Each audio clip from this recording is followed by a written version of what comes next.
Today we have with us a group of students among America's best. To you, we say, we have only completed a beginning. We leave you much that is undone. There are great ideas undiscovered, breakthroughs available to those who can remove one of truth's protective layers. The reason for the denial was, number one, they didn't know if these were hostile and could we protect ourselves from them. Didn't want the Soviets to know, so they devised to lie about it and cover it up. Decades ago, visitors from other planets warned us about where we were headed and offered to help. But instead, we, or at least some of us, interpreted their visits as a threat and decided to shoot first and ask questions after. 50% of all Americans believe the extraterrestrial explanation accounts for these sightings. Up to as many as 90% of Americans believe the government is outright lying. The polls are unambiguous. Year after year, the same thing. In fact, if you could talk anonymously to people, even in Congress, probably 50% of members of Congress already convinced that the extraterrestrial presence explains this phenomena. Disclosure is at hand. It is very close, and the American people need to prepare themselves very soon for an announcement from our government that there is, in fact, an extraterrestrial presence engaging this planet and the human race.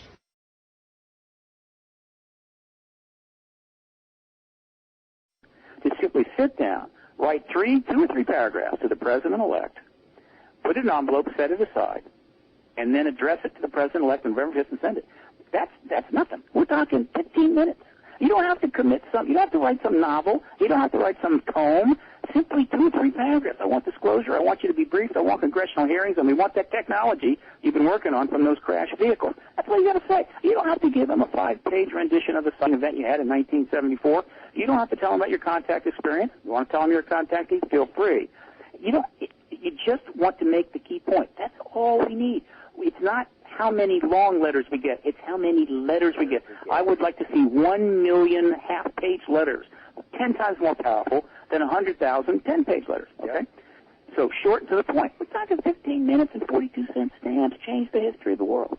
You put just those things in 2 or 3 paragraphs in a letter. Done. You don't need any more. You finished. Put it aside. Wait for November the 5th. Address it. Go down to the box. We're talking 15 minutes of your life. Act it collectively with the rest of your fellow citizens. And it's very possible by the spring of next year, your government's going to finally acknowledge to you that we have been engaged by extraterrestrials for 6 decades and maybe for 6,000 years.